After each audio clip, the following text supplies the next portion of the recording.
But there's another tax cutter who calls the bill great news and says it is long overdue. He is Americans for Tax Reform President Grover Norquist, and he joins me now. So, Grover, talk Louis into this. There are a lot of reluctant Republicans who are saying, geez, we were hoping we'd come down on the top rate. We didn't. We were hoping we'd get a corporate rate of 15. We didn't. Talk him into it. Go run for the Senate, and then we can get it done. Look, Americans for Tax Reform couldn't be happier. Bringing the corporate rate down is something that Obama promised to do for 8 years and never got anywhere at all on. This is coming down to 20. Would 15 be better? Yeah. That's what tomorrow is for. That's what next year is for, is to get to 15. Before Trump leaves office, it'll be at 15. Going to full business expensing. That's an interesting prediction. Go ahead. Oh, absolutely. No. Trump is going to get this to 15 before he goes and does something else. Okay.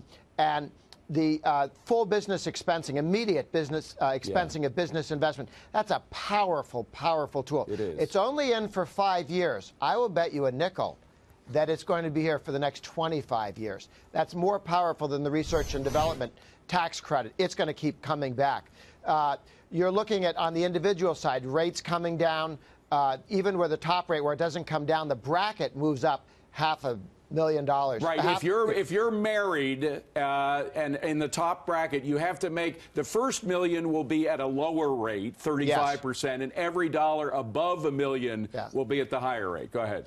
Yeah, I mean, at some point, I want to bring everybody down to 10%, but we take this a step at a time. Well, Louis, that's the thing. Louis Gohmert and I are flat taxers. We like Steve Forbes' idea of everybody having the same tax. And if not that, at least Reagan in '86, where we only had 2 tax rates.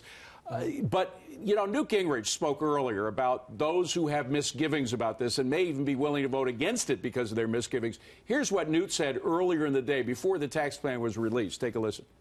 Yeah. I'd like it to be as big as possible, but I want it to pass.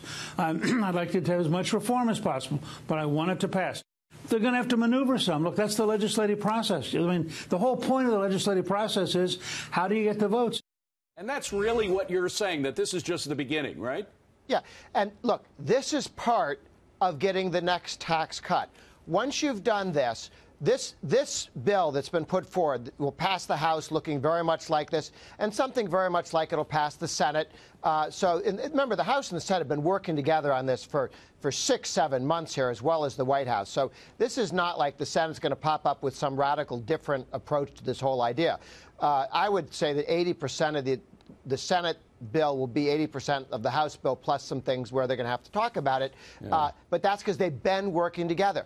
We passed this. The Republicans have just won the House and the Senate in November of 2018, and that will allow you more Republican senators when we come back in 2019 so to do more you were aggressive. saying, let me put it in a nutshell, what you were saying is the growth that will result from these tax reforms will be significant enough to give the Republicans victories in the midterm elections. And once they have even more Republicans in the House and the Senate than they do now, they'll be able to pass even deeper tax reform. Absolutely. Okay. Grover Norquist from your ears. Thank you very much for being here. We appreciate it, Grover. Good to see you. Good to join you.